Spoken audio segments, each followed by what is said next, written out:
And we're live. Hooray! Yay. How y'all doing? How y'all doing? Not bad. How are you doing? Doing all right. I'm melting. It is so freaking hot in Calgary right now. I am not going anywhere near a window or door. Don't you have central air conditioning though, Paul? No. I have an Well, air like, conditioning oh my unit. God, I'm so I don't have sorry. central air conditioning. I have one room so sorry. that is normal temperature because we have the air conditioner blasting. Every other room you sweat immediately in because we're on the second floor. So. Oh yeah, no, I get. Yeah, that makes sense. Because I just grew up with like both my places having like central heating, so we had central air conditioning as well. Mm. Although my dad's place still got hot, we still had like a window attached air conditioning unit. Now that I think about it. Sure. Down here though, we don't have any kind of central, so it's all fans all the time. Yeah, that's what I have right beside me, actually. And it's doing the trick for now, so should be good. Yeah, I got one behind me, so. Yeah, nice. I've gotten to the point where I can't stand how long my hair's gotten. It is ridiculous. It looks I've short. hit my breaking point. It's not. It's long. Oh, okay. It's long.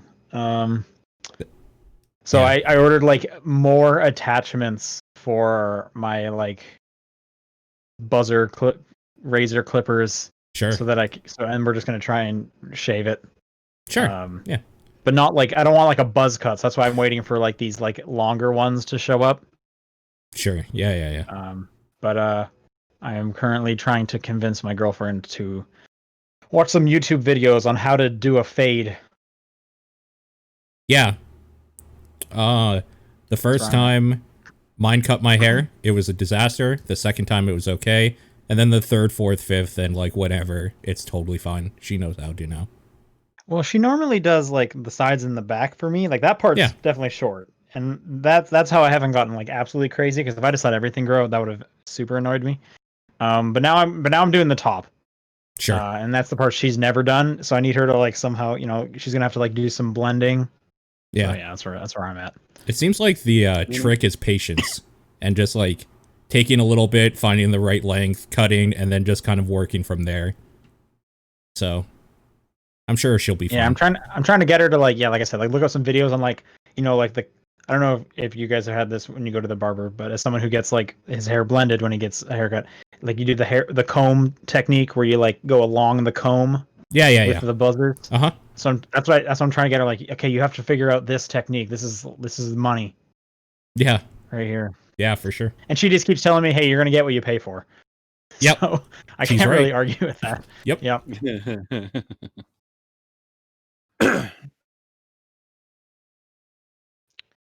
What about you, John? Have you gotten a haircut in the pandemic yet? At this point, I'm probably just gonna look like an absolute hobo by the end of it. Okay. Are you just you're gonna ride it out the whole time? Probably. My actual like hairdresser called me up like the other day, and she was like, "Hey, I moved to a new salon. Here's all the info if you want to get stuff done. Like, we're doing all these things for the pandemic." And I'm like, "I appreciate it, but I'm gonna wait till it calms down a bit here, and then maybe I'll think about it." Sure. I definitely do not have a specific hair person that would know me. I just find obviously the cheapest haircut I can and go to them. Yeah, but my hair is a lot longer than yours, so I kind of I get to try different things with it. Right on. Anything, John? I understand you brought some show and tell. Oh, okay. We're gonna do this. I thought we were gonna go into what we're playing first, but okay, I can do that. No, I want to know about your week, and I understand this is a big part of your week. So yeah, so big thing happened this past week. Finally, my pinball table has arrived. Nice. Very cool. Why don't you have it like up against the wall? Do you need to access the back of it regularly? That wall is the electricity panel for the house. Oh wow, that's huge. Yeah, so it needs some room. That's also where like the internet hookup is and everything.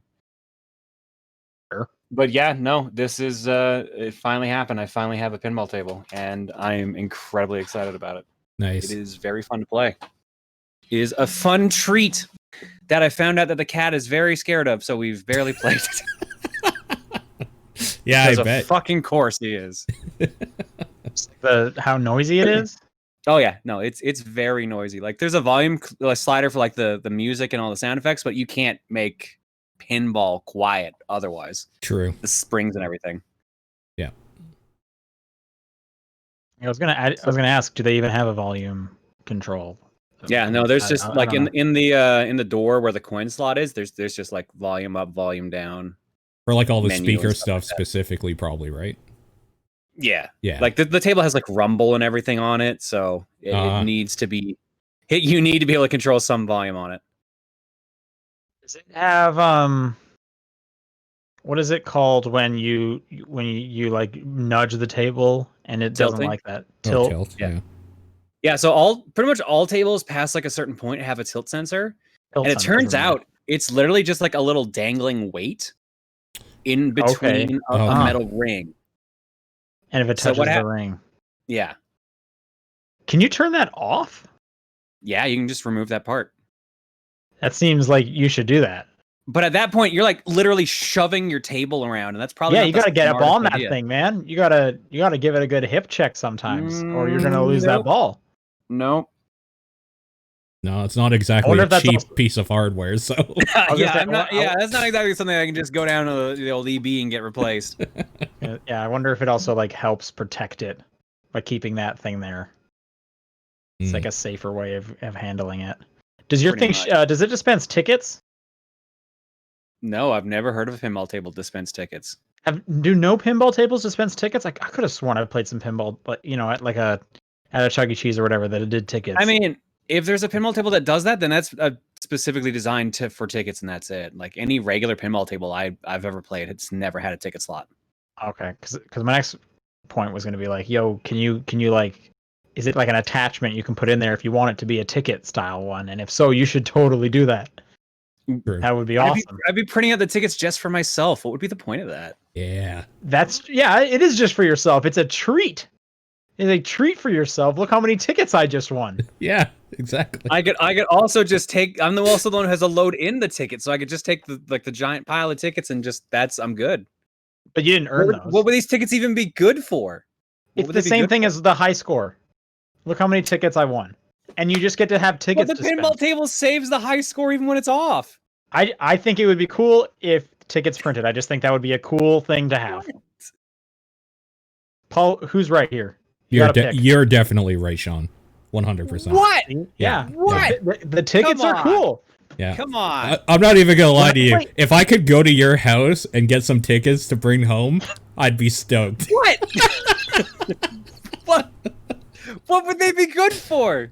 It's just for a framing. treat. For framing? Yeah. Look what I won at John's house. I play a lot of video games. This hold your surprise. None of them print tickets for me. I play a lot of board games. Those don't print tickets. I play a lot of games. I play a lot. You might have heard this about me. I play. Nothing I have heard this. do prints tickets. Famous Sean Booker catchphrase. I play. Yeah. And I'm looking to change that in my life. Oh shit. And this would be your avenue to do that. You definitely need to take on more ticket printing ventures. I agree. Yeah. In this post-COVID world, I can't even go to a Chuck E. Cheese and get some tickets. Aren't they closing down? Didn't we do like a news story about that? They're also closing down. Yeah. Exactly. Yeah. They made too many. They bought too many tickets. Yeah. No one was taking them home. Yeah, they didn't. The economy was busted. They were giving away all those bouncy balls for too few of tickets, and now they're bankrupt. Yeah, that's it. That's what did it. Not the cardboard pizza or anything like that. No. Yeah. If you could have any and you're not allowed to pick skee ball. If you could have any arcade style, this is straight up just a money sink to get tickets style machine. So not like a game, but one of those push the quarters off. You know what I'm talking about? Push the tokens, get them close. Yeah. Is there one that sticks out to you that I would want that one? Probably a pachinko machine, but if that doesn't count, that's kind of on the edge. Someone in the chat also says it can be the tickets for the museum. That's a good thing. Oh God, that's we're back to that just again. right there. Wow. But Full circle. I think I would Always want, full and circle. again, I'm not gonna know the names of these, so I just have to like mental picture as much as I can. Wasn't there one where you would like roll the quarter or the token, I should say, down the middle, and there was like Yeah. an arm that would come up and down, and you have to try and like get it. We need Yeah. that one. Those are fun. That would just be cool to have. I kind of want one of those ones where it's like an LED of like a thing going back and forth and you have to stack. Oh, that are like in Walmarts and stuff. Yeah. I kind of like those. Yeah. I think that's just called like stacked or like stack 'em. Yeah. And it's always Stackers. like you could win an iPod Nano. Yeah. It's like, Yeah, those are yeah, that's right. stackers. I don't Yeah. care about that stuff. Like, if I could play that without like having Get to some spend tickets. a bunch of get some tickets, Yeah. spending a bunch of money, I'd be down for sure. I think that Those are- is almost too game-like though. Yeah, Okay. I was gonna say there's this Wheel of Fortune ticket game you can get where you spin this very tiny wheel, and that's how you do the spin power for the big wheel. But again, it's Wheel of Fortune, so it's definitely a game. Sure. Okay. Yeah, I would probably say if I can't say skee ball, I'm gonna say whack-a-mole. Whack-a-mole's a good one. Yeah. What about like a crane game? Crane game would just be fun. Yeah, crane game in your house, that would be kind of interesting. But one that like isn't designed to like rip you off.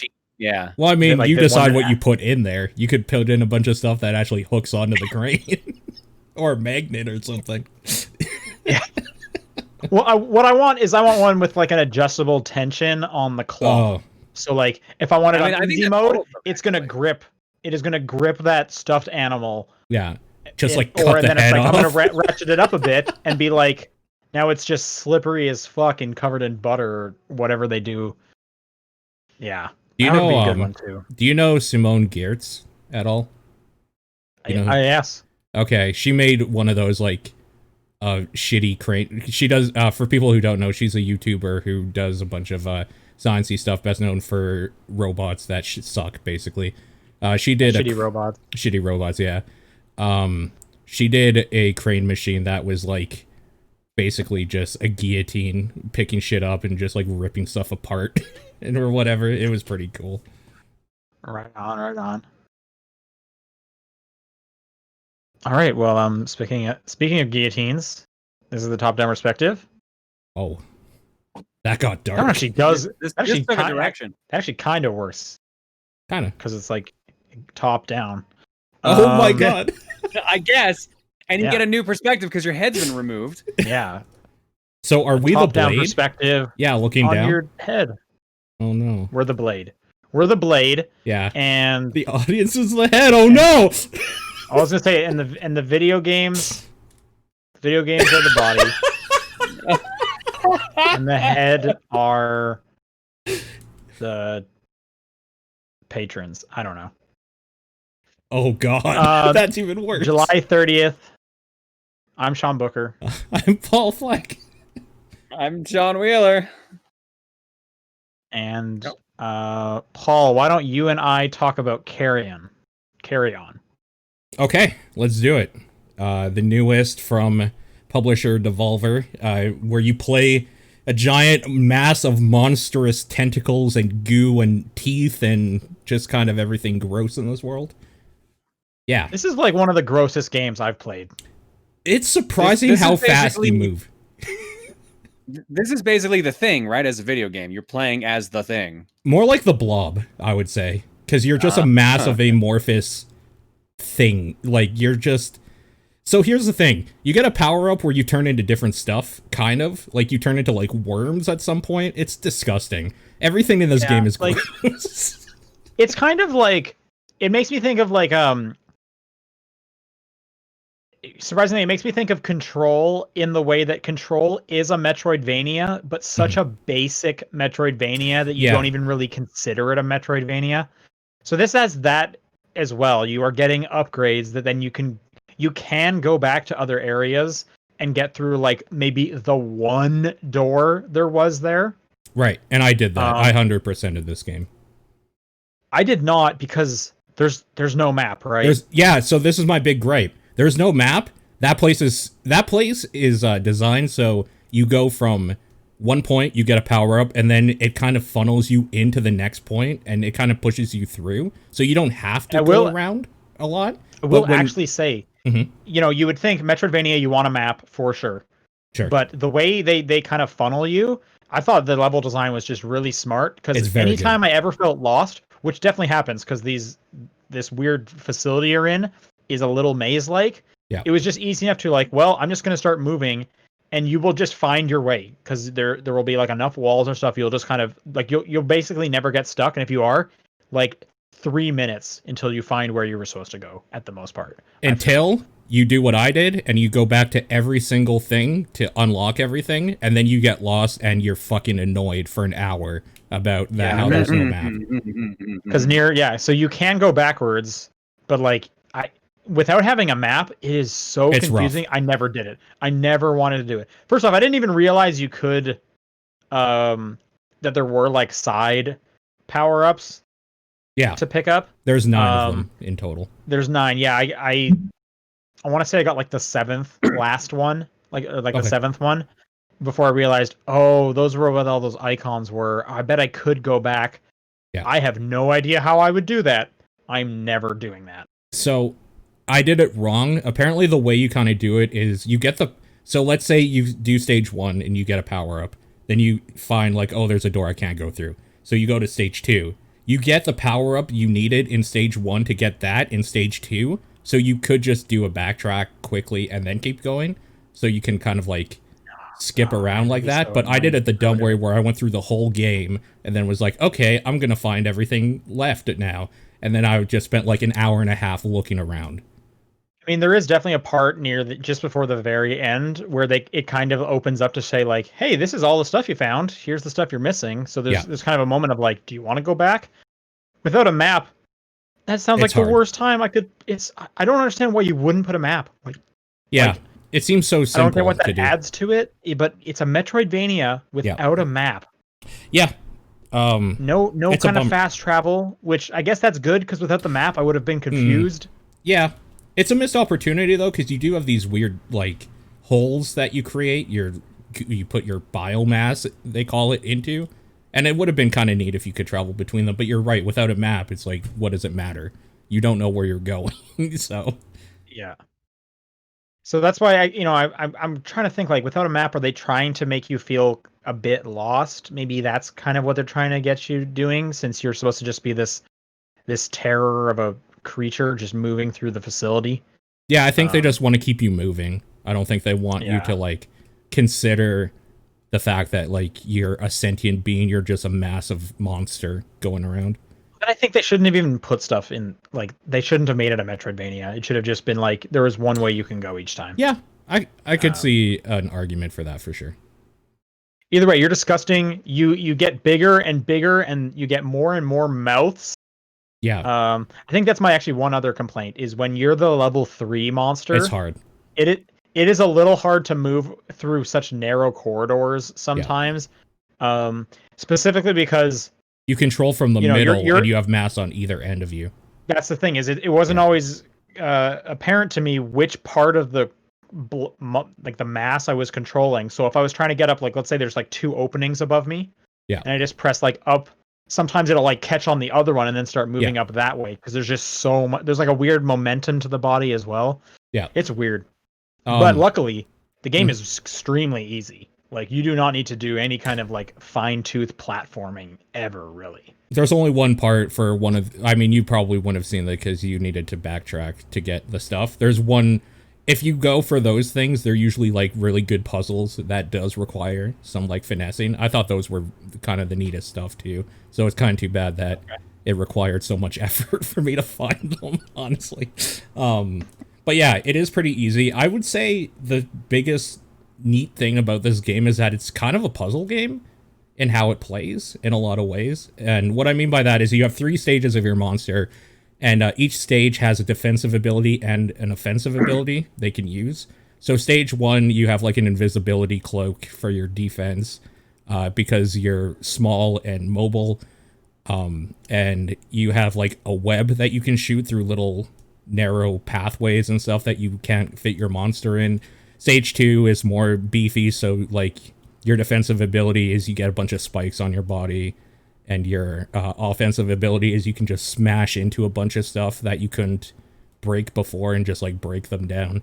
And then 3, since you're more mass, you literally basically just get the ability to smash through bigger stuff by like ripping them off of stuff like the walls instead of like hitting yourself in them. It's really cool, and they kind of play, the level design's really good where every stage has things you have to do to like, you can leave your body mass in certain pools, like these weird fetid pools, so you can like go to any stage of your evolution at any point. And there are a lot of puzzles where, okay, I need to be invisible to go through this laser, then I'll pick up my mass, then I need my stage 2 to break through this thing, then I need to put that mass back because I have another thing that I need to hit with like a web, and then I need to get stage 3 so I can like break this thing down. It's really, really neat in how the level design is. It's very well thought out. I actually love this game quite a bit. I thought it was very Also, it's pretty easy. Like I said, this is an easy game. I also thought it was kind of like an easy stealth game. Sure. Because sometimes they give you the option, like, hey, do you want to sneak around and kind of get them from behind, or you could just be a huge mass and barge your way through. That works, 80% of the time as well. Yeah, and they give you setups for both, where if you took a lot of damage, so you are only stage 1, if there's a really hard fight, there's usually like a thing you can do as a stage 1 to like tip it in your favor. There's one room in specific that just has a whole bunch of shit in it you have to deal with. And if you're like a stage 3 or level 3 or whatever, you could just go in there and just wreck everything and like take a bunch of damage probably, but you have a shield ability, so it's fine. But if you're stage 1, you're gonna get completely wrecked. So they give you an option to like grab a thing to turn off like the turrets in the room, and like you can pick off guys in a part you couldn't reach otherwise. It's very, very cool. Like they've thought it through a lot. That's kind of why the fact that they don't have a map is baffling to me, because they put so much time and effort into how the game plays and the level design is, that seems like such an easy thing they could have put in.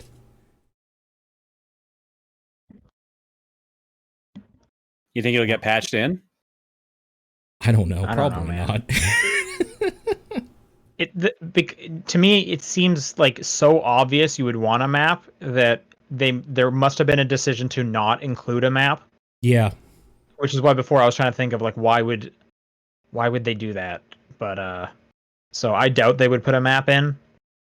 Yeah. Again, you don't really need one unless you're trying to 100% it. But yeah, I don't know. It's good. It's like 3 or 4 hours. I enjoyed the time with it. I spent 5.5, so it's a 4-hour game. I literally spent an hour and change looking around. So you can get it done in a sitting easy. It's a good one-sitting game, I think. And it is so gross. It is so gross what this monster does and stuff. Yeah. Yep. Sean, what else have you been playing? You and I should talk about Grounded. Yeah, another short experience, I'll say. Let's talk about Grounded. So wait, you can finish the game? Well, there's an end point? I mean, there's one mission, and then it's like, hey, that's all we have for now. Early access, remember? And I'm just like, oh, yeah. Oh, okay, I didn't even get to that part, because literally those 20 minutes. Spiders are so hard. Oh, yeah, you shouldn't fight spiders. They're the worst. They're the absolute worst. They're the worst. So first off, Grounded, this is the new game from Obsidian. It's out in early access on Xbox and PC, I'm assuming. Yeah. Mm-hmm. Yeah. I thought one thing that was kind of interesting, they have an arachnophobia mode. They do. They have a slider. Like the big enemy is a spider, and they said, if you don't like spiders, you can, and it's a slider. So as you like go from one side to the other, they just keep taking parts of the spider away. Yeah, I needed to know what does it do, and if you turn off if you turn on arachnophobia mode, so it'll take away some like legs until it's just like the body, and then if you take away like the last one, it gets rid of like all the detail, and it's just like 2 blobs with a face. Yeah. Which was pretty interesting. That sounds way better than being a spider. Yeah, if you don't like spiders, which I mean, who likes spiders? You might as well do that. I actually don't mind spiders. I'm not terrified of spiders, so I kept the thing on. But like, I could totally relate to like that's just a cool accessibility thing. Yep. And I thought the implementation of it was pretty funny. I mean, they're disgusting, don't get me wrong, in this game, but like, I'm not sure. scared of them, really. Yeah. This game is more survival than I like in my games, so I'm not sure how much I'll play of this when it actually comes out. Oh, see, I loved it. I absolutely. I'm just not a big. I'm just not a big like.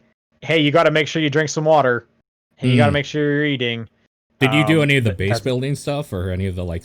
Oh, you didn't finish. Never mind. You didn't do like any of the quest stuff afterwards. So then. Yes. No. We got to the part where it's like get to the oak tree, and then it seems like ends every at the path, oak tree. So yeah, it seemed like every path leading to the oak tree was guarded by spiders. So my friend and I spent a bit of time like, do we just need to like grind and get this ant armor or something? Like, and we tried fighting some ants and they kicked our ass too. We just kept getting our asses handed to us. Yeah. Did you meet up with any stink bugs or bomber beetles or any of that shit? The ladybugs? We saw some ladybugs. Were we supposed to do something with a ladybug? No, I mean you can attack them and like take their shit to make armor and stuff. Oh, okay. Well. Yeah, we didn't do anything with the ladybug. I think we came across like a bomber beetle and it killed us both. Yeah. Then the game froze for my friend, and so we stopped playing that. Oh, okay. But anyways, the spiders are just such a wall. Like I don't even. How do you get past the spiders? What don't you do? Fight them. Because why would you fight a spider when you don't have anything? That's silly. Right. Well, but don't. So maybe I wasn't looking enough, but it seems like every path to the oak tree was through like a narrow bunch of rocks full of spider webs. No. Is there another one? Is there another way you can get there? I guess. I don't know. Did you like go near the tree at all? Because when you're by the roots, there is like a spider den in the roots. But if you just like walk around that, you're fine. There's nothing there. Yeah, we didn't get even close to the tree, so it must have been the roots. And we went one way to go around it. I couldn't tell you what direction. Yeah. Cardinally or anything. And it just led to more spiders. I guess. And we were like... I should say this isn't a randomly generated map for anybody wondering. It is the same map for everybody. So yeah, there's that. Okay, I'll talk more about this because I spent 8 hours playing this.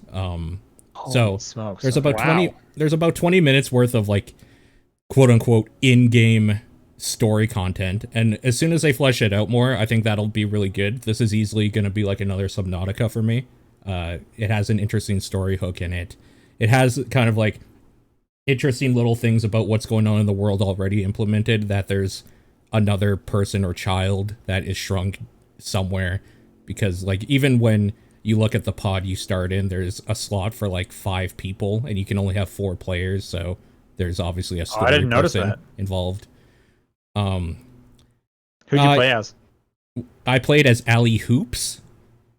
Okay, yeah, that was my friend. I played as the other girl, which I cannot remember. She was Willow Branch, is the other girl. Willow, that's what it was, yeah. Or you could Pete was also pretty cool. Names? What are these names? They're puns. These are the teens. Yeah, these are the teens that you can play. I also like when you do die, your option is respawn or swap teen. Yeah. It's like the option swap teen. Swap teen, yeah. Also, when you want to quit the game, there's quit or super quit, which I thought was cute. Super quit taking you back to the menu or back to I didn't see that. OS. Completely close the game. Anyways, I wonder if the Xbox even has that. Oh, yeah, I don't know. The other teens are Max Smalls and Pete Moss, I think, or Pete Boggs, or Peter Boggs. Pete Moss would be too on the nose. I feel like it's already pretty on the nose as is. It's pretty on the nose, but yeah, Moss would be way more so for sure. So yeah, about 20 minutes to half an hour of story content, quote unquote, which kind of leaves a nice little hook there. There's a sassy robot, so I'm automatically a little like at some point because I hate sassy robots, but he's kind of cute as well. He's no Claptrap is what I'm getting at. He's a little bit better than that. Yeah, that's like the bottom of the barrel, so I would hope so. I say that. Yeah, that's not a high marker there. So, and he's the one that, like, in this early access thing will give you basically daily quests, and daily I mean like in-game days, not like actual real-life days, and those give you a resource called raw science that you can trade to him for new upgrades and new building schematics and stuff. So I unlocked everything that is in the game currently, and me and a friend built a base for a few hours and basically just wrung out everything we could and took on a bunch of ants and those little, like, what are they called? Larvae, which are basically earwigs, and they're disgusting and attack you in mass. A stink bug kept coming into our base for a while and just, like, gassing the whole place out, so we had to put up an outer wall. Yeah, I don't know. We had a really, really great time. I think this is a fantastic game, and I can't wait for there to actually be a reason to play it at this point, but for now I'm done with the early access. I will say, though, I think this is how early access should be done, where there are bugs. There's insects Literally, and bugs. and Yeah. I just wanted to get that. Everybody's going to make that joke, so let's get that out of the way.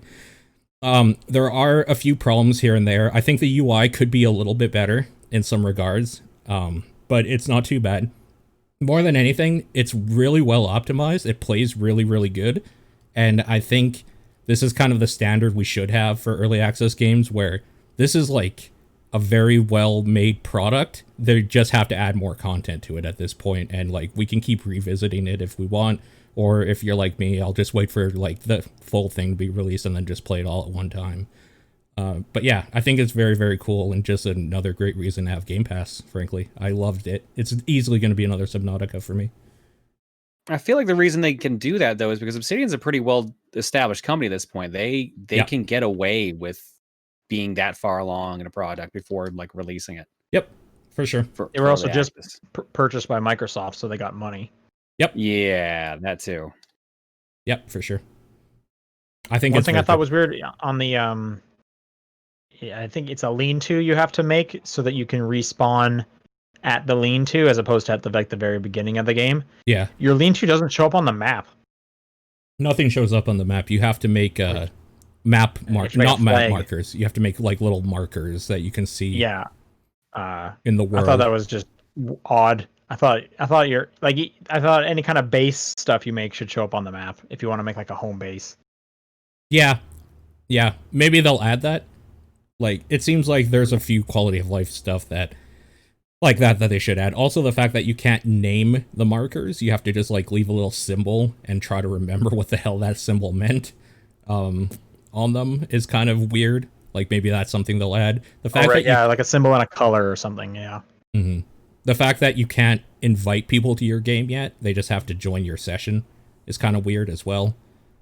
So they literally even say in the thing that's just like coming soon invite system. It's like, all right, well, all right, sure.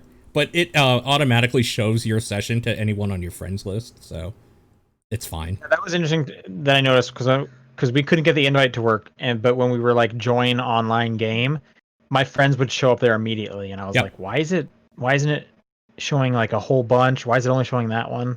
So I guess that's kind of good. Yep. So the multiplayer works pretty good. A few stuttering problems we had.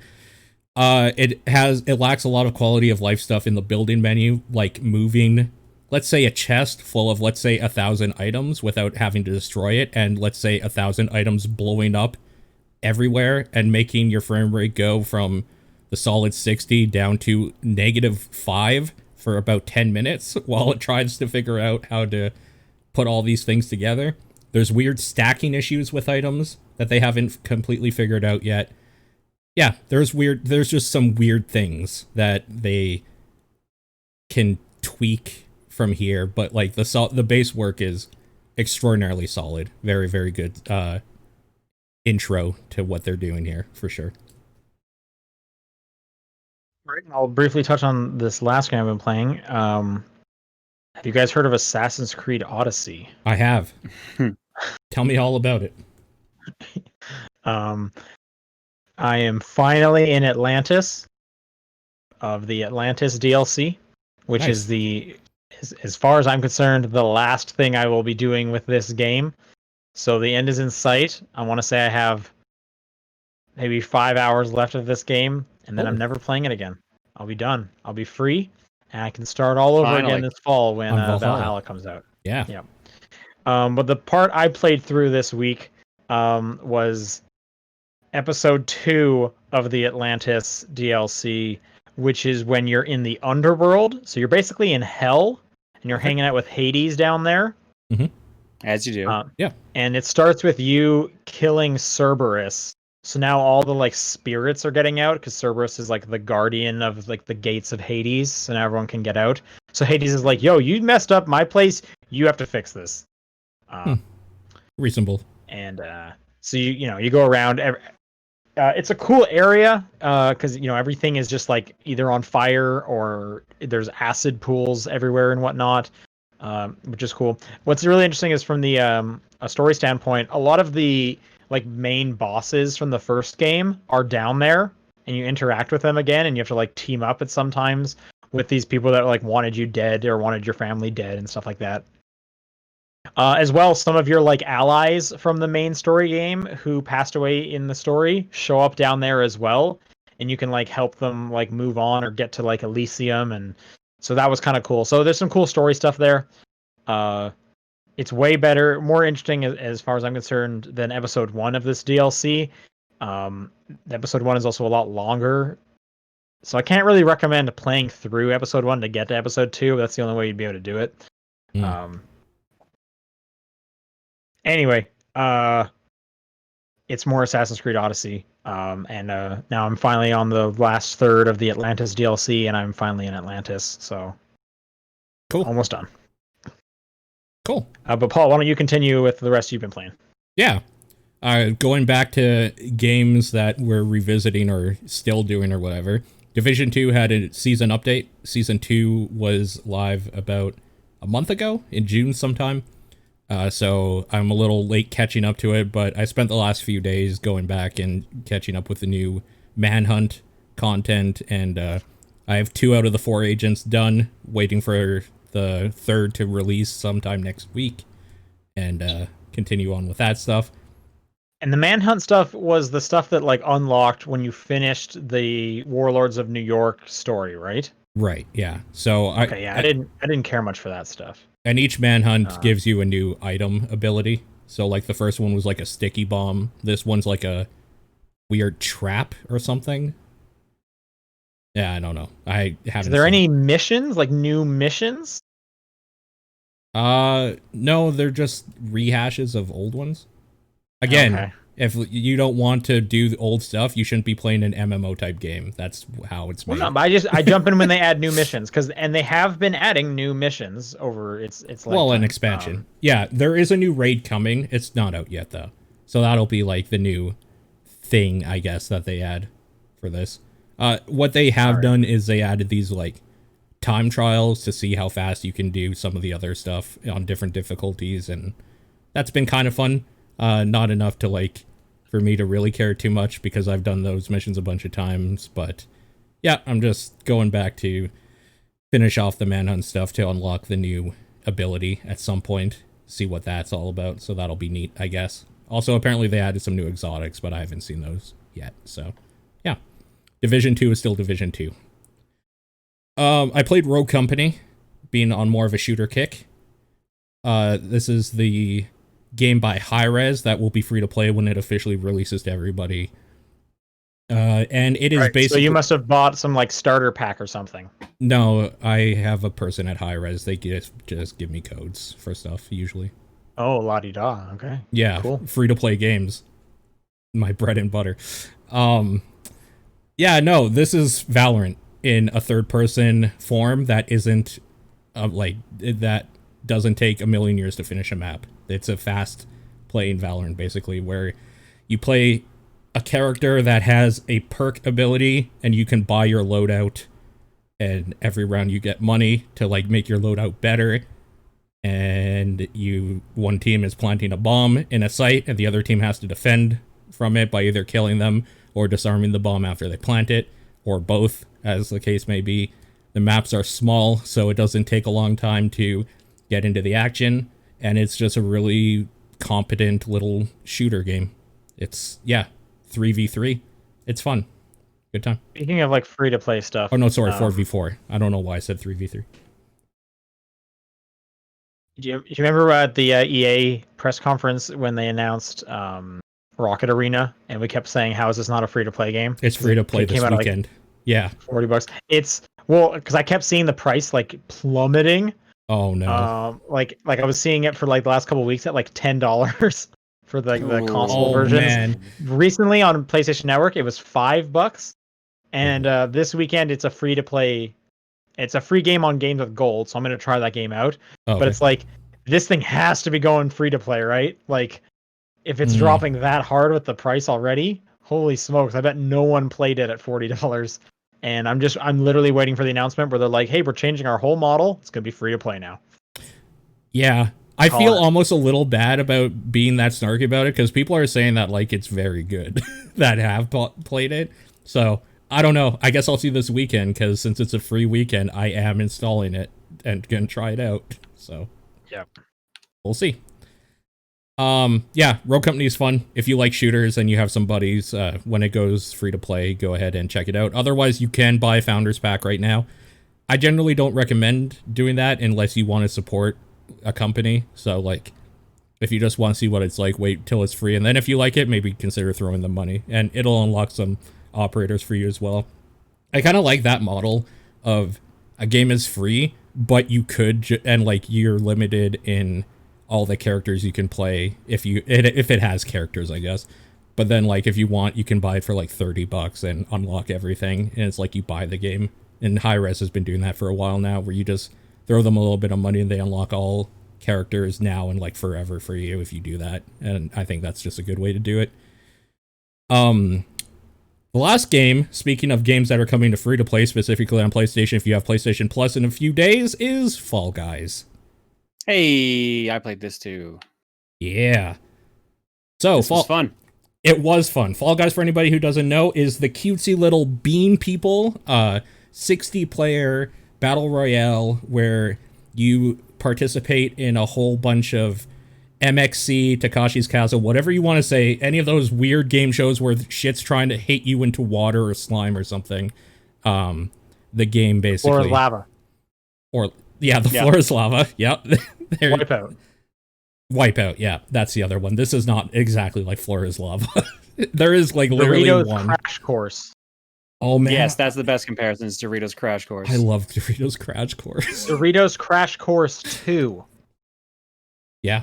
I forgot there was a sequel. Yep. Yeah, I think that lost the Doritos name, but there's a sequel. Yeah. I love those games.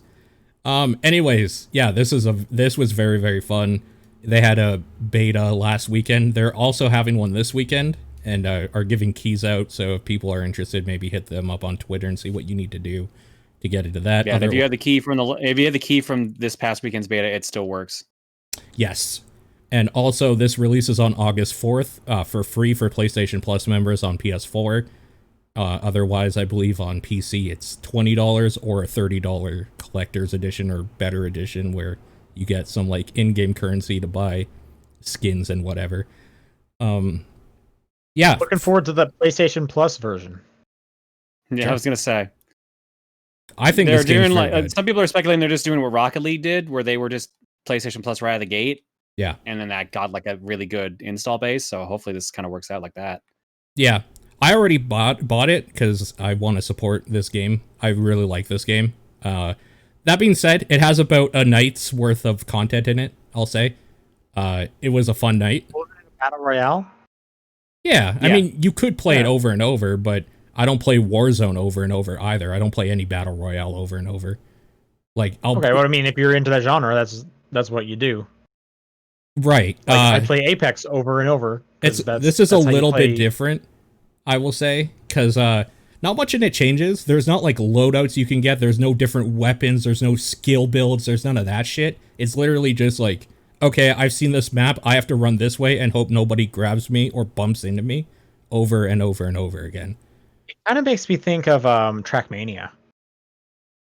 Yeah, but Trackmania has at least like infinite tracks because that player base is huge. This has but just like a few kind of like we got to get to the end. Go. Sure. A lot of the course.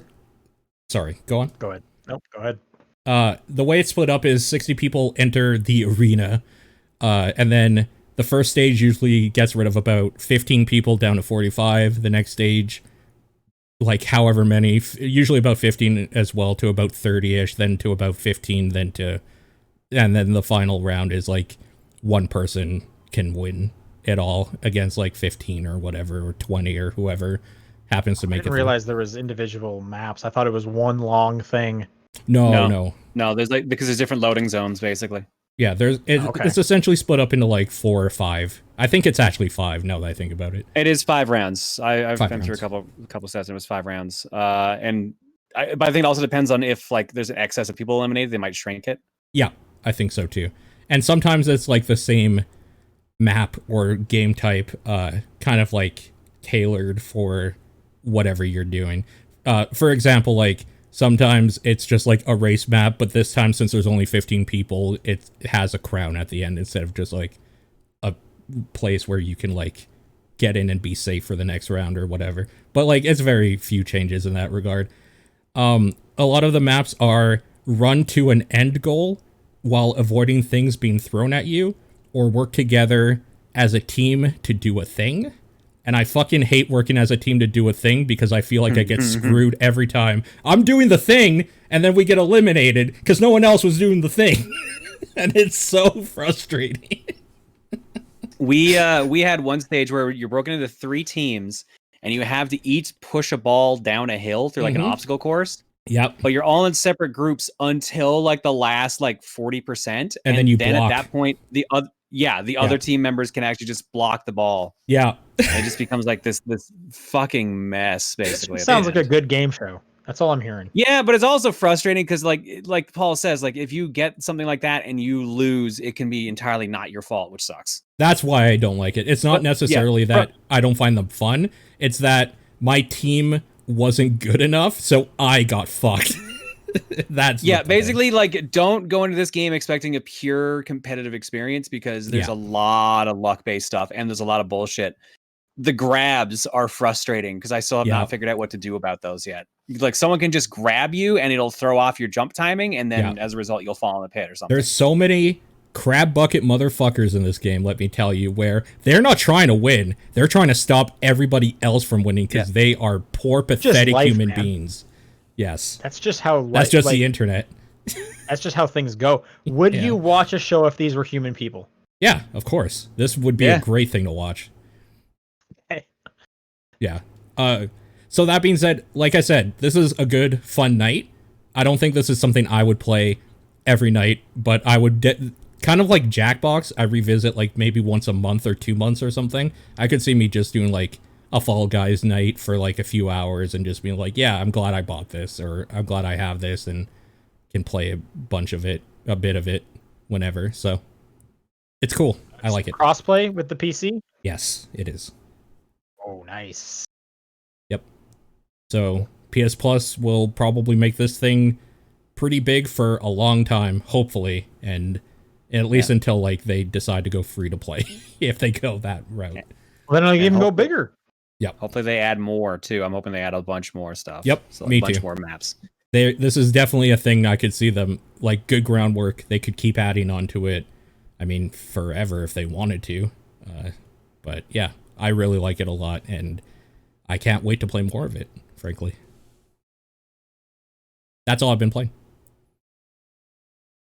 All right. So I've obviously been playing Fall Guys. I've obviously been playing pinball. I've played some Panzer Paladin. Okay. So this was the game that Paul was talking about last week. Yep. He seemed to like it a fair amount. Yep. I don't know if it's because I played so much Curse of the Moon 2 prior to it, but I wasn't feeling this one. Curse of the Moon 2. Okay. See, I'm on the opposite where this made me hate Curse of the Moon 2 more. Yeah, no, I this one felt too simple, and I wasn't really into it as a result. Okay. I got about halfway through it. Like it's okay. Like the sprite works great. Yeah. It definitely has like that late 80s, early 90s NES game feel down pretty well. Yep. But the jumping feels really clunky. I don't know what it is. It's like they tried to give Grit the mech like some weight and heft. Yeah. And as a result, that made the jumps feel really awkward. Yeah, I could see that. The variety in all the weapons feels mainly cosmetic more than anything. Yep. Which is fair considering there's literally a mode where you can just make your own weapon. Uh-huh. I never really I I still don't know what happens if I just have too many weapons in my inventory. It says like danger threshold high. Does that just mean I take more damage, or? I could tell you if you want. Yeah, what does it mean? There's a horseman that pops up on every stage if you're over a threshold because of story reasons, of him being like some guardian of some sort, and you have too many spirit weapons, your spirit burden's too high. So if you've noticed, every stage has sometimes a room after a checkpoint that's empty. It is no longer empty if you have too high of a spirit burden, because that's a boss fight. Oh, because like I did the Canada stage, obviously, and then you fight him as a boss. Yep. And then the next stage I did, he showed up there and gave me a weapon and left. Yeah. Yeah. And then he never showed up again. So I was like, oh, okay. Yeah. I don't remember when he starts showing up. I think it might be over like 5,000 spirit burden or something like that. Oh, so like extremely high then. Okay. I ended that game with like close to 20,000 spirit burden. You get weapons all the fucking time. Yeah, no, they're just throwing them at you basically. Yeah. Yeah, no, I don't know what it is. It didn't quite grab me the way like Curse of the Moon 2 did. Okay. So I got 5 stages in, I think. Yeah, so about halfway. That makes sense. Yeah. Yep. Yeah, because I think there's 11 stages counting Canada. So. Yeah, good old Canada. Good old Canada. Yeah, I don't know. I'll probably go back and wrap it up. But like I said, I wasn't overly feeling it. I did like the fact that you could control your pilot, and she controlled very different. Yeah. Like there was little things I liked. I liked how there was like a hidden item in each stage that was a 1-up. I thought that was neat, and they were always themed to whatever world you were in. I really like the theming of everything. Every place having a different feel to it. I really liked. Yeah, but otherwise, I don't know. I think it's all right, but I think I preferred Curse of the Moon 2 more. Fair. Otherwise, I've been playing Crystalis on the NES. Well, I'm playing it on the Switch, really, but I've been just playing. It's like on the NES online feature, so I've been doing that. Oh, okay. Crystalis is basically SNK's answer to Zelda 1, because it is a top-down hack and slash. That's also like an RPG where you go to different zones, like talk to people, like find items, find collectibles, solve problems, fight bosses, etc. It is fun, difficult but fun. Like you level up proper in it, so you can get more health, do more damage, etc. You get a bunch of different swords you get to use, like all these different items. It is very brutal at times because you can take a lot of damage if you're not paying attention. Your iframes are very short. And some of the bosses do a lot of damage, and status effects suck in that game. Like if you get poisoned, it doesn't go away till you either heal or use an item. Oh man. By heal it in, I mean rather. So you can be poisoned and you're just at like 200 health, and you just wait and your health just drains. Doesn't matter what you're doing unless you use an antidote or use a spell. Will it kill you or leave you at 1? This is a question. It will kill you. Okay, this is a question I like to ask for every game with poison.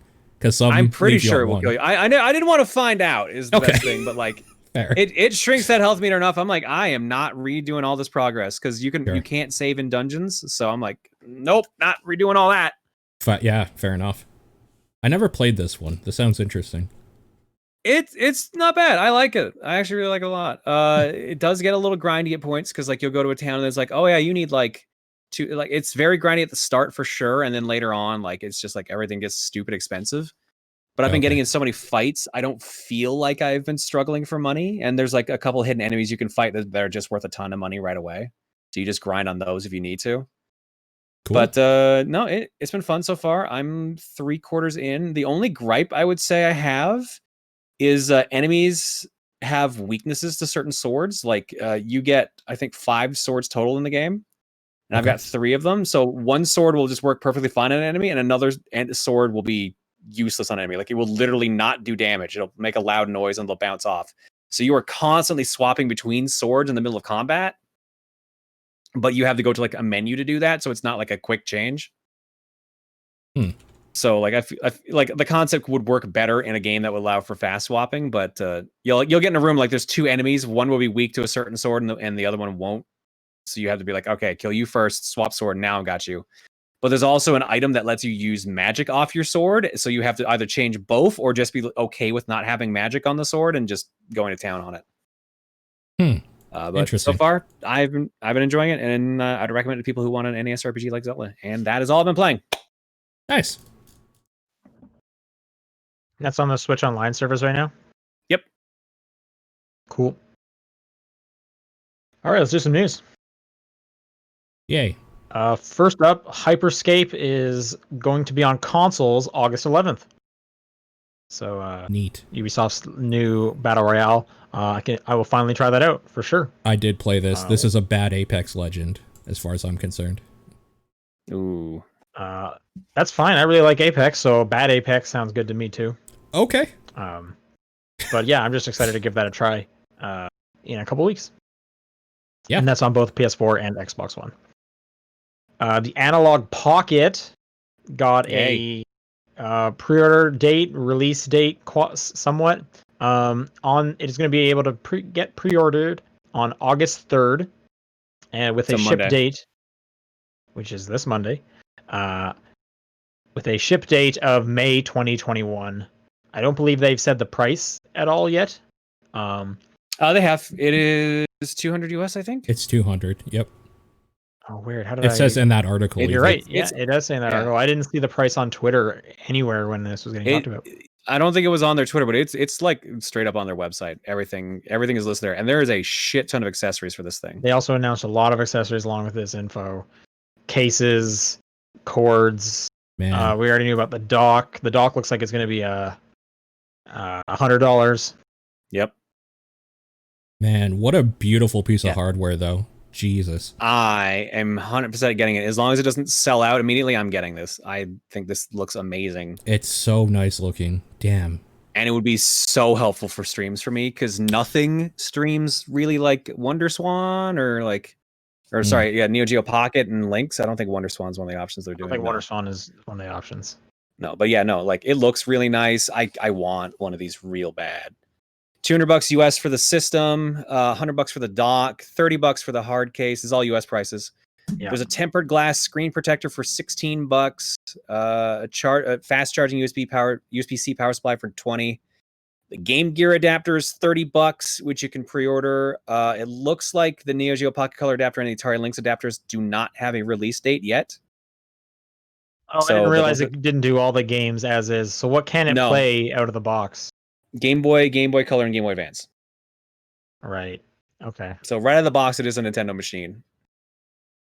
See, I thought about like getting one of these, but I'm also like, honestly, I'm probably only gonna play Game Boy Advance games. Those are the only ones I'll probably like go back to. And I bought a micro a couple years back that I still have not used as much as I would have liked to. So it just makes no sense for me to pick one up.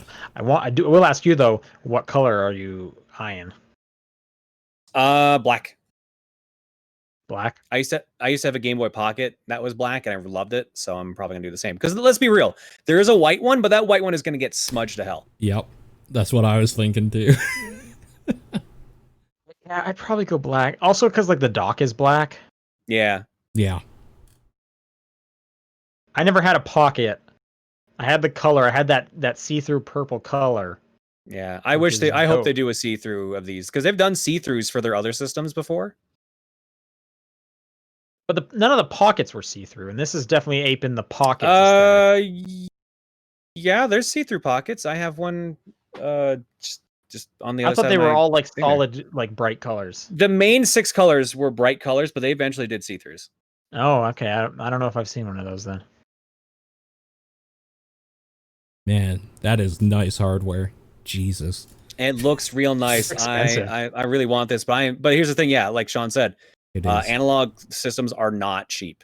Yeah. Analog is like the Ferrari of like video game redone consoles, because it's just like they're high end stuff. They work really well, but you pay for what you get. That dock like with HDMI out and 4 external controllers, though. Ooh, that's so nice. Yeah, but my question is, and I saw some other people bring this up, why do you need 4 controller ports for Game Boy games? I guess because you can. Mario Kart? But here's the thing. They all needed extra copies of the game to run. That's my point. Yeah. Or extra systems, rather. Okay, so what you're saying is the only way to use 4 controllers would have to be for a Game Boy game that was split screen that's what would you even use for that? I don't know why that has that feature. I'm so bewildered. Yeah.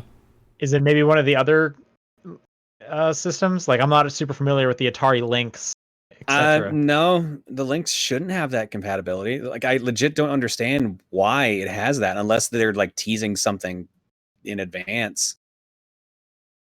You can even buy link cables for this thing. That's how crazy it is. You can literally buy a cord that will connect it to another pocket. And they say that's how you do Analog multiplayer. Is it has no kind of like wireless. You need the link cable. Yeah, which is a your bummer pocket.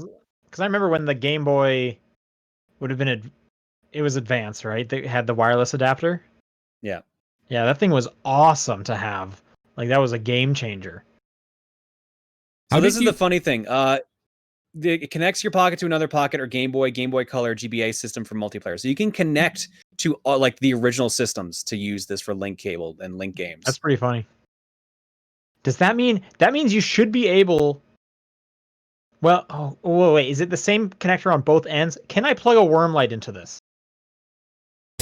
I don't think you need it, considering. Right. But I'm just wondering, like, is it like USB to whatever you would call the Game Boy one, or is it Game Boy to Game Boy? Is that the cable? It says pocket to pocket link cable, which means they should be the same port. And I would assume you could plug a worm light into this thing. Probably. Why you would just be for bragging rights at that point, but yes. Yeah, that would just be for the photo I can take and put on Instagram. Yeah. Yeah, you're not wrong. I'm super curious about that 4-person stuff. So yeah, I would like to know more about that. Yep. Again, goes live August 3rd if you're gonna pre-order one of those. Speaking of old things coming back, at G4TV on Twitter posted a video. It seems like G4's coming back. Why? Yeah. I agree.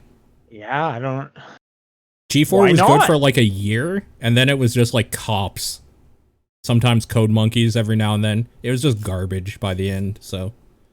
I have some fond memories of G4. I liked watching Attack of the Show. Yeah, like, for the year morning. that they were good. I agree. Maybe 2. I think the real thing is, are they going back as like a cable TV channel, or are they coming back as just like a YouTube show or something? I'm sure it's gotta be online. There's no way this is on TV. Who would do that? Dumber things have happened. That's true. Yeah. I think this has got to be like a YouTube channel based, like it's an online thing. My assumption is just because, like, well, for one, you can't film in public right now, so you couldn't get like a TV studio up and running, right? So that's got to take it out of the running for a TV program. And 2, I'm just assuming is like gaming is on like a pretty high upswing right now with everyone being at home. Like, a lot of people are playing games right now. Maybe they just saw that as an opportunity. Yeah, maybe. I don't know. I'm seeing a lot of people asking like the old hosts if they're gonna come back. There's no way Sessler comes back. He hates the gaming industry. Adam Sessler, your Morgan Webbs. Morgan Webb is doing her own thing. There's no way. I even remember when Olivia Munn was on G4, and she's a movie star now. I mean, they might be able to get her. Who knows what? You can't film movies right now either. So, yeah, who knows? Sessler has retweeted that post, so he also seemed somewhat unaware what was happening. So, yeah, I'm not sure. Yeah, didn't one of them their comment on it was, "I can't believe they remembered the password for this account" or something, and that's all they said about it. I think that might have been Sessler's comment. Yeah. I'm super curious what this is. Like, this is a weird blast from the past. I bet most people don't even remember G4. Like, you know, your average gamer at this point probably does not remember G4. But yeah, this was it relevant though? Like 2012?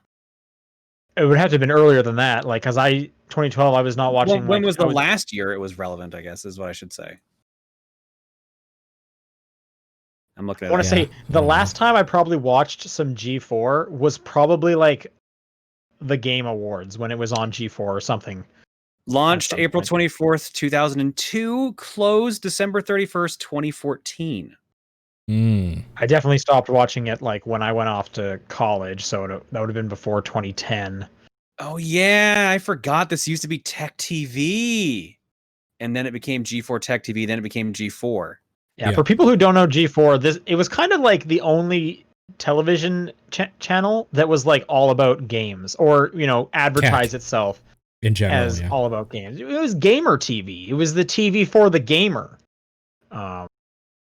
Like I didn't know any other channels that were dedicating time to video games. I guess video game and arcade top 10 on YTV if you're in Canada. Nicholas Fucking love Pickles. Arcade Top 10. Hell yeah. Which Is that his I'm real sure name? is bad. There's no way that's a good show. Can we get Nicholas Pickles as a guest for TDP? He is a radio DJ in Buffalo, New York. Yeah. I wonder if he would even want to talk about those years. I'm sure he has done that already. There's no I'm way sure he he has. has. He definitely has. Anyway, yeah, G4. I remember watching X Play, Sure. Attack of the Show. Those were Yep. like the two big ones, right? Mm-hmm. Wasn't there one that was like electronic something? So I watched Leo Laporte on Electronic everything he Playground. did. Electronic Playground. Was that G4? Yeah. No, Electronic Playground with oh my god, what's his name? Victor Tallarico. Lucas. Victor. Tommy Tallarico, yeah. Yeah, Victor. That and wasn't Tommy. on G4? Why am I remembering that then? It probably aired on G4 later, but it started on like Global or whatever Global. Oh, used to that's be. right. Yeah, Yeah. it was on. 'Cause, yeah. It was on a weird channel that was like, isn't this usually news? Yeah. Why is there Yeah. a video game show on this? That's right. Yeah, they're based in Vancouver or somewhere in Burnaby, somewhere in that over in BC. I do remember it being somewhat Canadian focused. Yeah. Yeah. Maybe it was just X Play and Attack of the Show then. I remember Attack of the Show being like the thing for G4.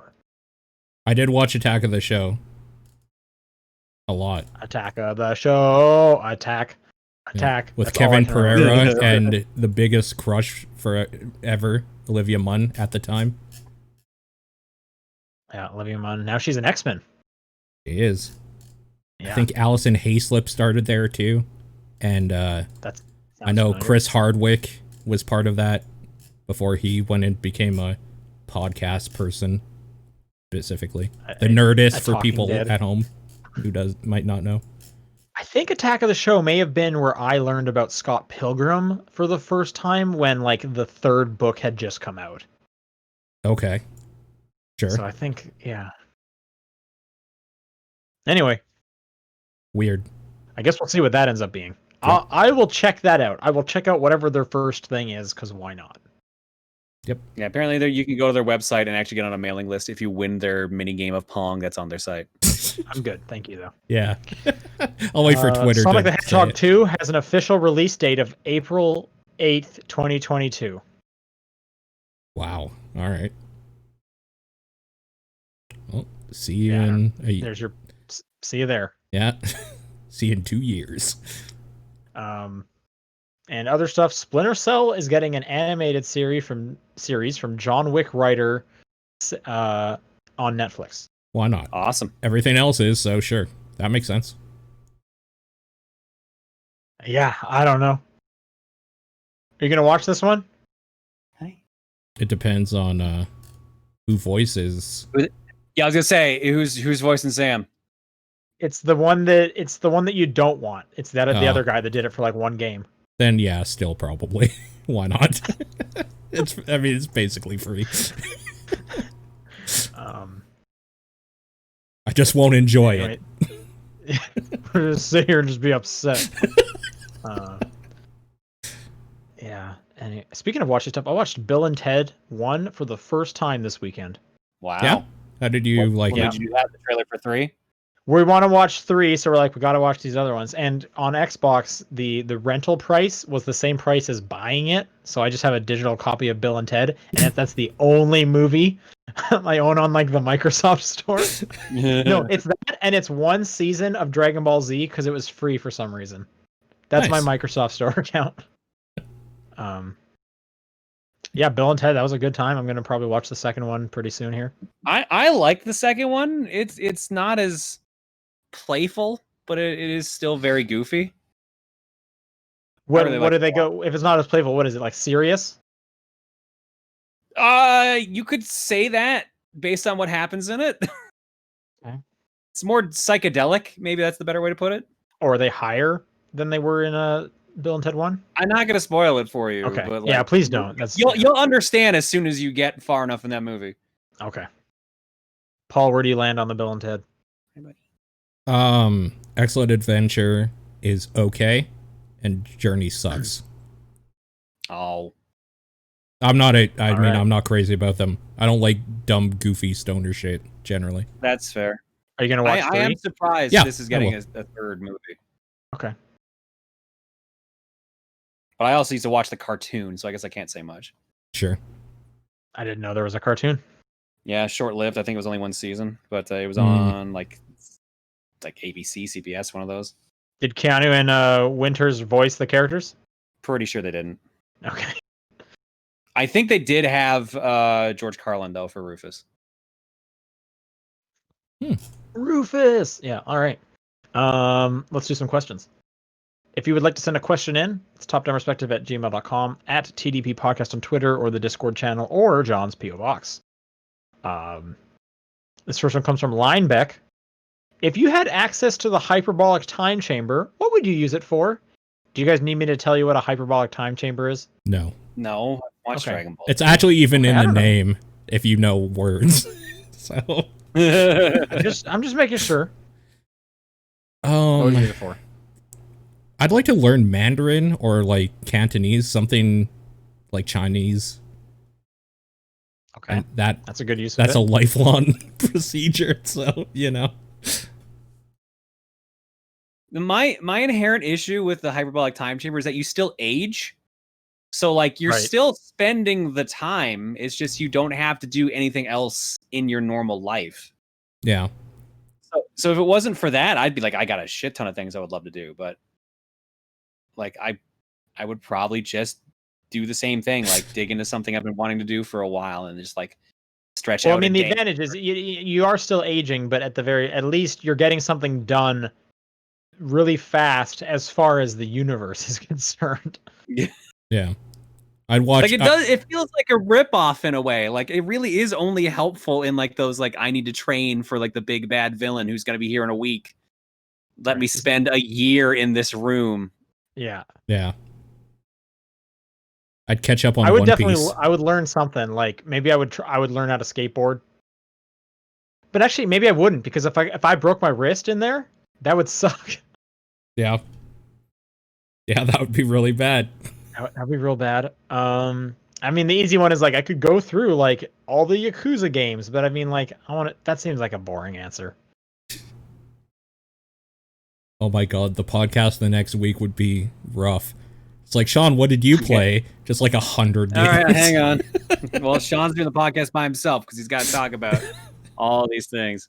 Or I would come out of there with a year's worth of podcasts that I just recorded by yourself. And yeah. Everyone's podcast app on their phone would just explode with like 52 new episodes. Yeah. What would your podcast be called? Mine would be One in the Chamber. That's kind of dark. That's really good. That's really good. One in the Chamber. If I was to make a podcast, I'd probably call it Top Down Perspective. Oh yeah, okay. That's a fair point. Yeah. I don't know. I haven't thought of a solo person name for one. You had that lined up though. You were sitting on that one. That's why I asked, because it came to me instantly. It's just like, you could call it One in the Chamber. Done. Okay. I thought you had that for a bit there. Nope. John, do you have a specific thing you would want to do? It would probably just be get through some of my backlog or something like that, or maybe like get a bunch of like videos and stuff recorded that I feel like, because I feel like I always have all these things I want to do, but never the time to do it. So I would just be like, okay, I'm gonna go in here and like write my book or like get some videos done or something like that. That could be cool. The other thing is, like, right now, I kind of don't want like right now, in the pandemic, I am already kind of trapped inside, not doing the well, then things I you'd be want. even more trapped. Now I'm at more that. trapped, so I get like another year of basically being quarantined, and then I get to come out and In continue quarantine. being quarantined. I didn't even get like a break, and I'm just gonna wait out the pandemic over here or something like that. Yeah. Um, That's why we need it the other way around, where you go in and you lose like 2 years. You come out, there's a vaccine. COVID never happened, basically. Everything's fine. yeah. After 1 day of being in there. That would be scary, actually. I don't like that idea either. That's just the movie Click at that point. Yeah. Alright. VGC Kenny says, you're now tasked to remake both your favorite and least favorite video game. How would you go about it so that both games review highly and sell well?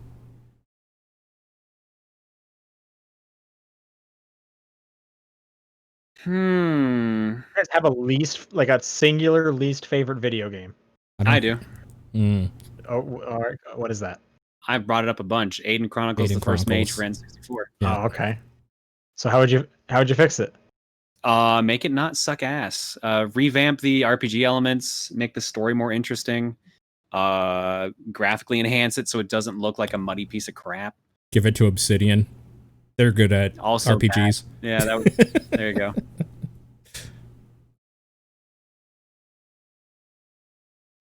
I can't think of a singular least favorite game. I I'll can't just think- pick a game I don't like. Okay. But see, now immediately I think of like Hyrule Warriors, and like my first reaction is like, well, make it not like a Make it not that game. yeah, like what's the genre for those games called? What's the term? Muso. Muso. I kept thinking Mushu. Muso. I was like, first make it not a Muso. Muso. And then it's like it's not that game anymore. So that seems like I can't do that. Sure.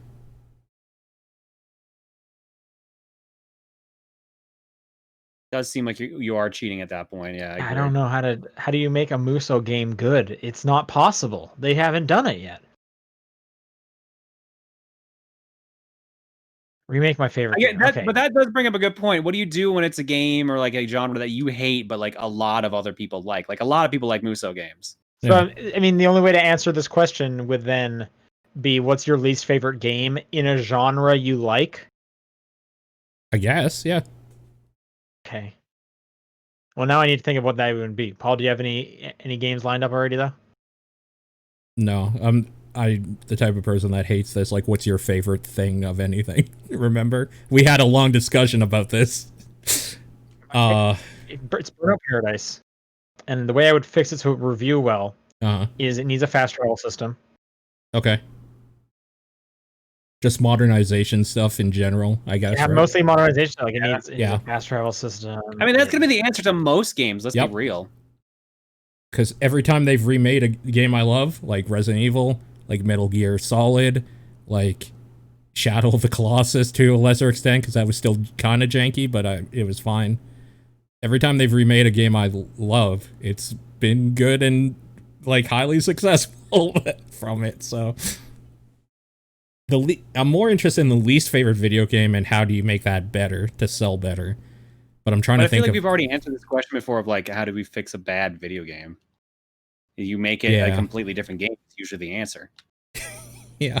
Okay, Anthem. Okay. Anthem. How do you fix Anthem?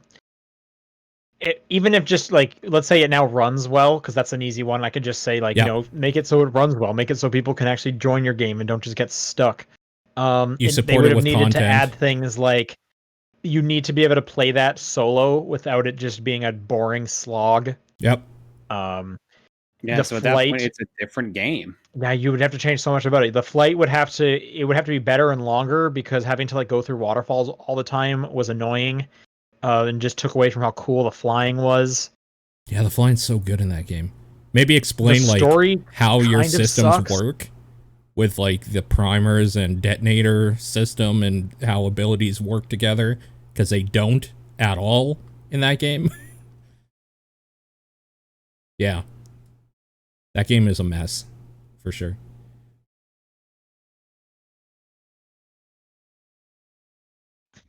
All right, any other games you guys want to fix? No. Nope. Then John.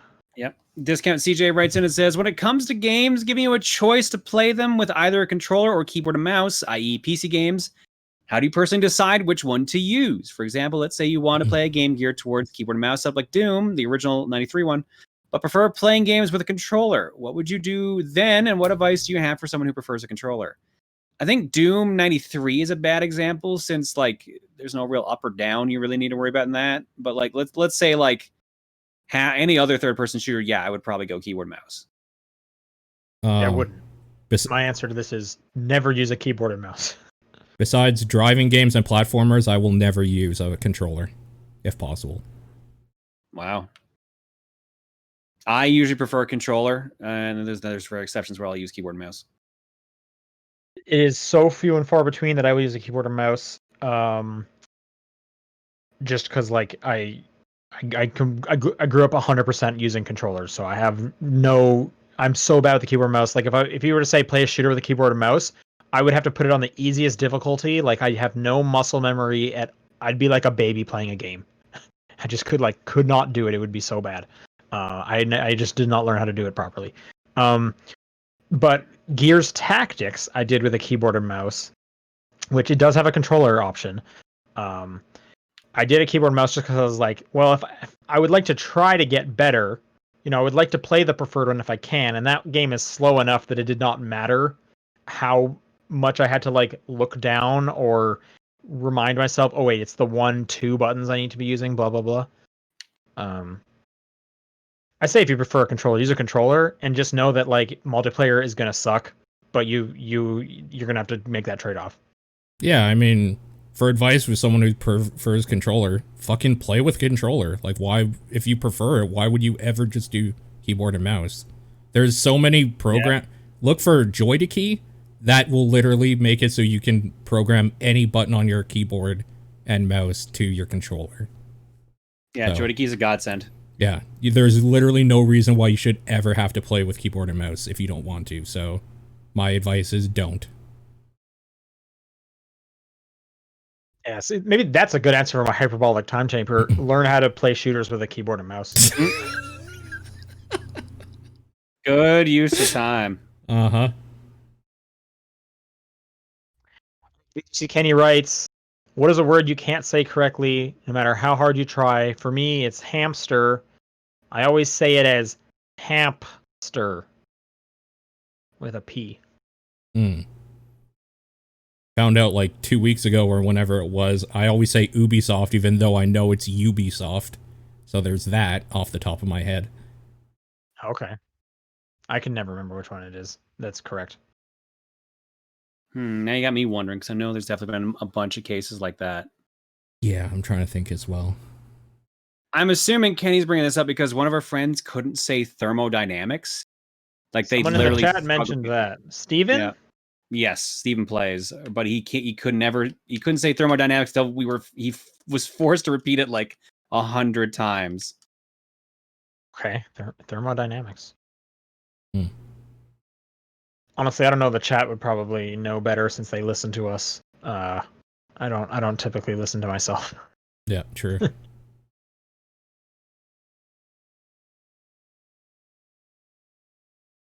Yeah. Lineback says, what's a DDP Plus game you'd want to give a second chance, and why is it The Quiet Man? My God.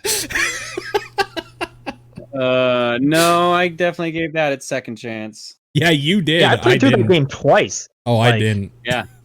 Well, you got to play through it twice because then you get the sound version, and that's when the game really starts to be terrible.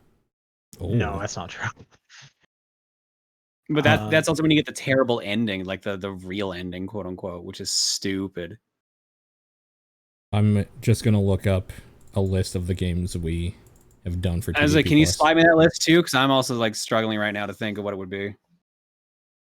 When we were going into this, and I completely forgot what it was. I'd go back dungeons. I would like to go back to. Okay. I'd go back to. I would just play more of it. And play more of it. What?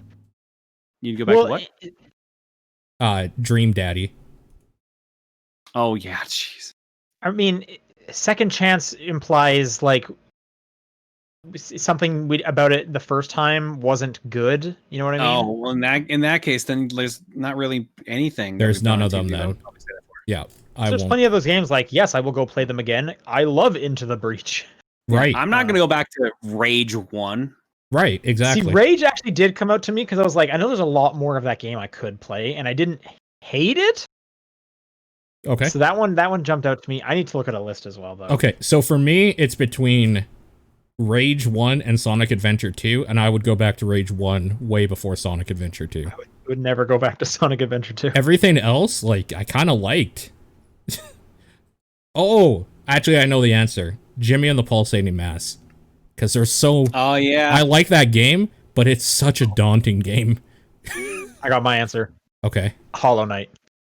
I would give Hollow Knight another try, because I did... Did you not like Hollow Knight? I bounced off of that pretty quick with Hollow Knight, and then I just continuously hear people raving Hollow Knight. That is the one that I would want to give it another try. Okay.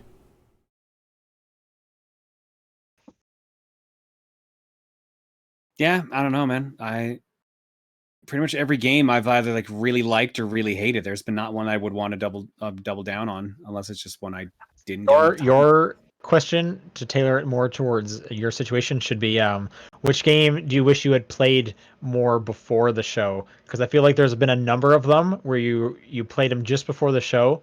We talked about it, and then afterwards you're like, I actually love this game, because you played like another 5 hours that night. Observation, then, or not observation. Ah, shit. Contradiction. That's the one. Oh, you weren't there for that one. Yeah, you would have loved. Yeah, Contradiction. Specifically, I stayed at that episode because I was like, I want to keep going with it. And I remember you did that with like Into the Breach.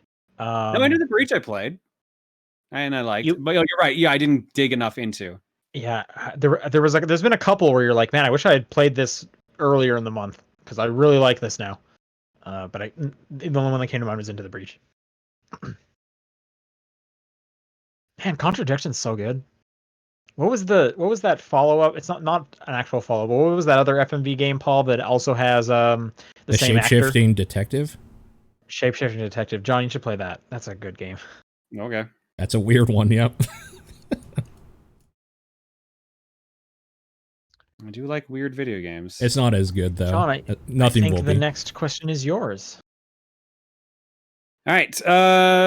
Board CO2 says, yesterday I asked my dad for the name of a good movie he showed me a few years ago. When he told me it was The Quiet Man, a 1952 romantic comedy drama film, my mind jumped straight to the bad video game. What are some pieces of media which share the same or similar names that are weird to think of side by side? What is it with The Quiet Man today? God damn.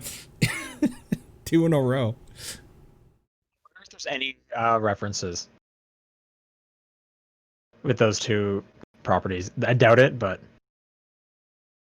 Highly doubt it. People in the chat actually have good answers. Avatar and Avatar The Last Airbender. Yeah. Oh, yeah, that's a good one. Uh-huh.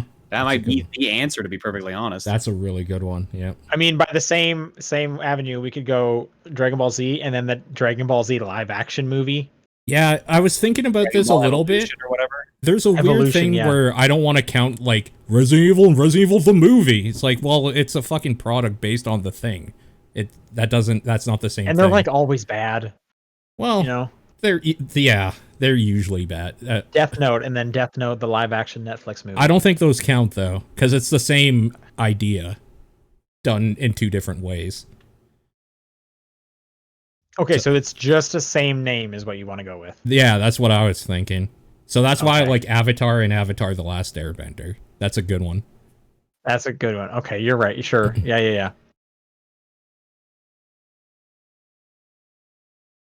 Yeah, I don't think I have an answer for this.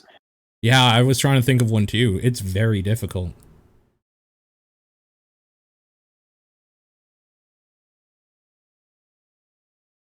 Oh my god. I'm sure there's something. I had one when we just started, but then I started talking about Dragon Ball Z and my mind just glazed over. Yeah. As you do. All right, I'm going to read this one from Rinku.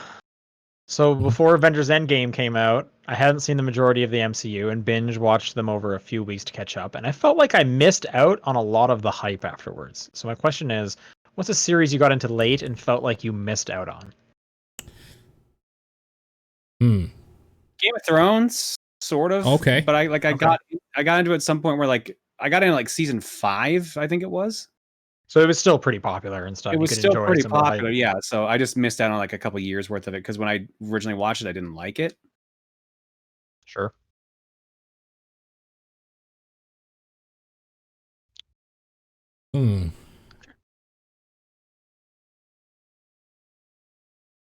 This is hard because maybe to a fault, I like to jump into stuff during the zeitgeist. Yeah, I usually try to do that as well. Or the stuff that I know is good that I'm like, I could say Yakuza again, but I'm not hanging out with a ton of people who are praising Yakuza all the time, so it doesn't like bug me too much. That is one that actually kind of does bug me a little bit. I do want to get really into those. Game of Thrones, that was the one I was around so many people that watched Game of Thrones and I didn't, so that was one I definitely felt left out on. You know, to some extent, Rick and Morty. I never watched Rick and Morty. I watched the first episode. Was like, I'm not really into this, and people are crazy into Rick and Morty. I love Rick and Morty, so you're preaching to the choir with that one. So, yeah, but now at this point, it's like I don't like their fans because they're crazy. Yeah, you could say that about a lot of good stuff. Like yeah, I could, and I do, frankly. Undertale fans, I'm looking at you specifically. Not anymore, really, though.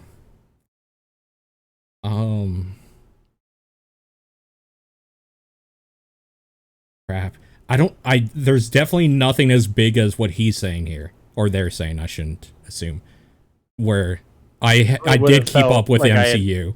So yeah, I keep up with the MCU, and I feel very proud that I've done that because I felt like the payoff was like incredible. Like that is I'll a never get something like hyperbolic time chamber thing right there. Watch all the MCU in a night. But again, but you will miss out on the hype, and I feel like the hype was a good portion of why this was so fun. Like I love seeing those movies in theaters. Yeah. Actually, Dedinsky, I haven't even finished JoJo's, but I do like what I've seen of it, and the hype for that is like kind of gone. It's there when you talk about it, but like it's not fervent anymore. I guess that's probably the closest thing. There's probably a bunch of anime I can't think of that is like, I don't watch anime generally. What? One Piece? Well, I'm never going to watch One Piece. Yeah, that's just daunting. Yeah. There's a hyperbolic time chamber thing. Get through all of One Piece. I don't know if you could do that. Like you would come out and you would be dead. Yeah, that's true. That's true. I was thinking about it, like how long have I been reading One Piece? And I started reading One Piece when I was 10. So we're getting close to 2 decades of reading this manga. Oh, man. Okay. All right, Paul, you want to keep going? Yep, Hebrew Lantern says, what is the most efficient way you can organize your game collection? Or inefficient way you can organize your game collection. Randomly is not acceptable. There must be a method to the madness, no matter how mad it is. Now, this one I did think about. So hear me out. There was a lot of really good answers in the Discord, I will say. Oh, I didn't read any of those. So if somebody said this, I apologize for not crediting you. But I was thinking, by date, discounting the year. So like November 10th, this came out, so that goes in the November 10th, whatever. And then it's just like, okay, there is a way you could find them, but it's inefficient because you have to remember the literal day it came out. The day it came out, yeah. Okay, I've got a really dumb one for you. Okay. How many achievement points did I unlock in it? Oh god. That means you're gonna get a bunch of Xbox 360 and Xbox One games, and then a bunch of every platform tied at 0 because they don't have achievement points. Y'all are playing weak. Yeah, no, Mary said exactly what I was gonna say. The colors in the box art, you sort them by the color alphabet, like not even alphabetically, like by their like art code, like 0000000, and go all the way up. Oh man, their hex code. You could do like the hex code. I thought you meant the actual color, and I was like, that makes sense. People do that. You could do like pixel art on your wall out of cases. That'd be great. Yeah. How much I enjoyed it? How many people are on the box art?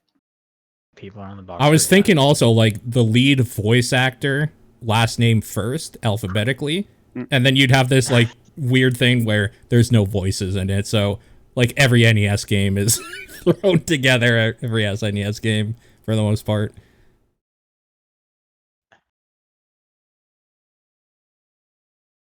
Yeah, the hex code one's pretty crazy. Yeah. I'm trying to think. I mean, at some point, I don't want to be like, I don't want to get too deep where there's like 6 layers to getting to it. Right. So I like the hex code because it's crazy with being one layer of confusion. It's like, oh, if you know the hex code, you're good. Someone shouts, the order you bought them in. See, I used to do that as a kid. Yeah, I did too, actually.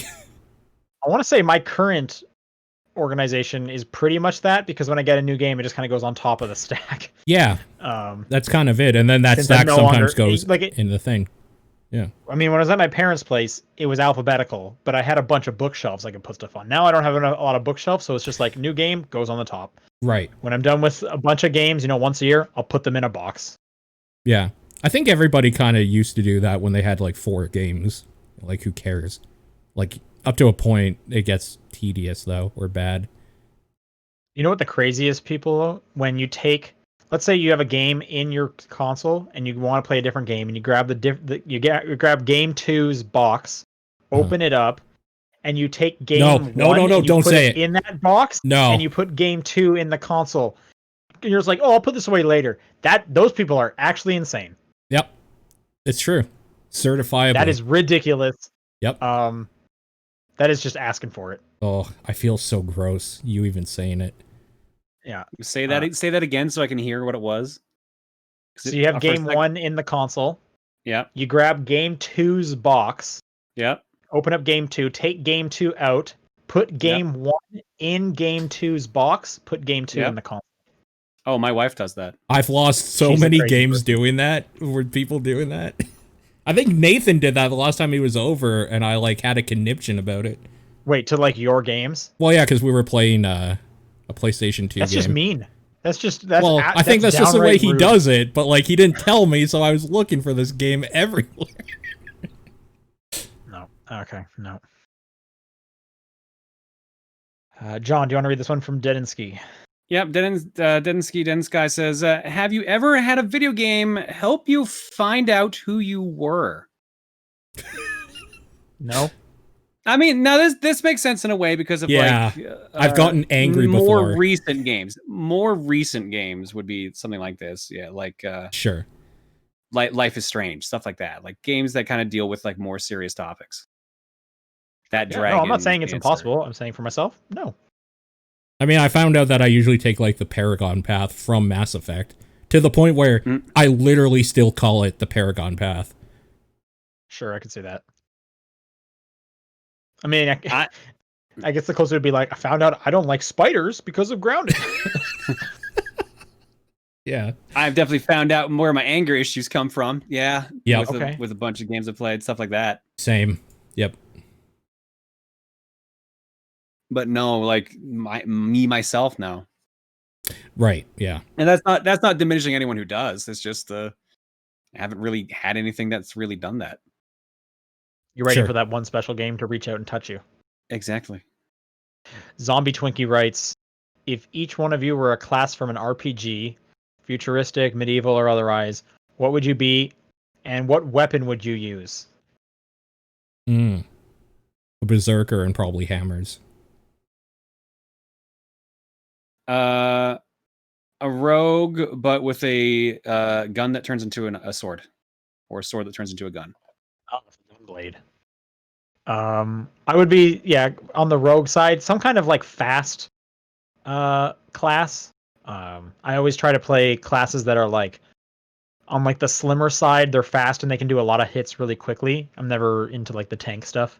Oh, I mean, I just chose because I have anger issues, not because of the class I like to play. I don't like to play that class. Okay. So I don't know how they meant this. I guess now. I don't. I mean, I'm not a berserker or a rogue in real life. So you're definitely. I just picked. That sounds like quitter's talk to me. You're definitely a warlock of some sort. Warlock. Okay, sure. I mean, I think that was the class I played in Anthem. right? That was Yeah. one of the classes, right? Yeah, Warlock. it Yeah, is. You're, pretty sure I played that one. and I'm pretty sure you did. Yeah. Weapon. Again, I don't like using the heavy weapons, so it would have to be like a fast weapon. Like a not like a great sword, but either like a regular sword or like a double blade, like one in each hand. Okay. Neat. You have a weapon, Paul? Yeah, a hammer of some sort. Hammer. All right, that'll do it for questions. If you want to send in questions next week, it's topdownperspective@gmail.com, at TDP Podcast on Twitter, the Discord channel, or John's P.O. Box. What's your game of the week? Mine's Carrion. Yeah. Fall Guys. Yeah, I'll agree with Carrion. You know what? Pinball. No, pinball. Yeah. Okay. Pinball. If you are a patron, tonight is the last night to vote on next month's game. So get your vote in if you still want to. Otherwise, stay tuned for our SpongeBob SquarePants Battle for Bikini Bottom episode coming up right after this. Bye, everybody. See you.